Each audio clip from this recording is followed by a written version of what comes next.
at the end of each point, ask if there are any questions. And then keep your answers short. So that's actually step 5. We're skipping Mhm. step 4. We'll go back to step 4. So step 5 is answer questions throughout. And you've got this Yes. thing called the 10 push-up rule. What's that about? Yeah. So one of the problems with questions is that people think they know where the question is going.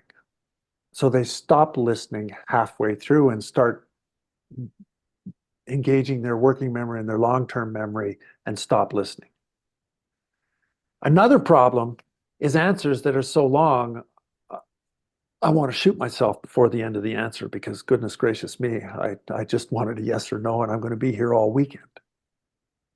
So I came up with the 10 push-up rule. And the 10 push-up rule, when it's evoked, says you get a maximum of 10 words with which to answer any question you're asked. Every word over 10, you will do 10 push-ups per word at the end Kind of of your like your son presentation. has to walk all the way upstairs to turn off the light. When there's a consequence to you going over your words, people stick to it. Exactly. Oh, first thing that happens is they listen to the question.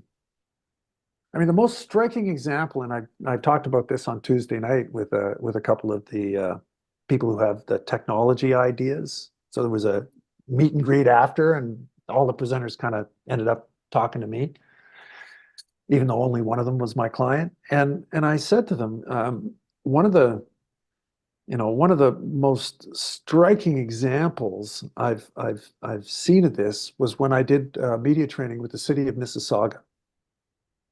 And I had a dozen people for a half day. And I like to do lots of practice interviews, but in a half day with a dozen people, you can't do many. But I wanted to illustrate the value of short answers to questions and how it absolutely accelerates the communication process and makes it easy for people to understand. So at this session, I said, I need somebody to volunteer, and I need the person in this room who, when you go to a party and somebody asks you what you do for a living, you lie. And everybody's looking at each other like, what's he talking about? I said, well, I need the person in this room, that there are people in this room who have worked with that person for years and still don't understand what that person does. And everybody pointed to one person in the room, which was the risk manager for the city of Mississauga. And he's like, well, I can't believe this. So we cajoled him and he came up to sit down. And I turned on the camera and I asked him about what he did. Well, he went on and on and on and on.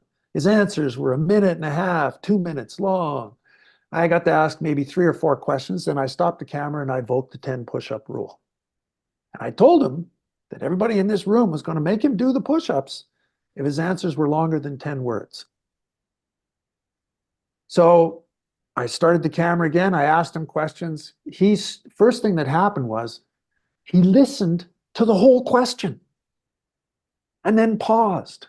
What a beautiful thing, because now you can think, you can examine the question, you can find the best answer. All of those thinking before talking is such a beautiful thing. And he gave me succinct answers. And I only interviewed him for 3 or 4 minutes. And he must have answered, I'm going to guess, 20, 30, 40 questions, somewhere in there. I stopped the camera, thanked him, encouraged him to go back to his seat, and he grumbled all the way back. Oh, it's terrible. Blah, blah, blah. Everybody in the room is like this, stunned. Their eyes were open, their mouths were open. He goes and he sits down. The person beside him turns to him and smiles and says, how long have we been friends? I don't know, 5, 6 years. Do you realize that for the first time since I've met you, I now understand what you do for a living? Because of the second part where he only got 10 words. Exactly. Where it was horrible for him, but perfect for everyone else. Because he had to actually answer the question and then move on for another one. Exactly. And I got to ask more questions to explore his information and make his information mine and ours as part of the group. I think it also makes the listener or the person who asked the question, when you give a short answer, I think it makes them a lot more interested. Everybody's more interested. People ask what I Everybody. do for a living, and usually I just say Instagram. It's one word. It's a one-word answer. And it by no means sums up what I do, but it's a very interesting answer, and it almost always provokes more questions. Exactly. More engagement, which leads to more understanding, which leads to a better exchange, which leads to more efficiency. All of these things we know, yet you go to your next presentation and somebody's going to stand up at the front of the room and say, I've saved plenty of time at the end for questions. Please hold your, well, okay. No, I just can't wait to get out of here. Have a nice day. So if the point is to engage with the audience, because that's ultimately what this whole thing boils down to, that people are not showing up to hear you drone on about anything, even if it is the most important thing they are interested in. The point is to engage with the audience, and the way to do that fundamentally is to exchange questions and answers. Exactly. And another thing that's amazing is you're going to leave this discussion and you're going to go to your next presentation and you're going to see as soon as that slide starts, a cloud comes in front of people's eyes. We're all now conditioned to sit down, shut up, and be good people till it all ends.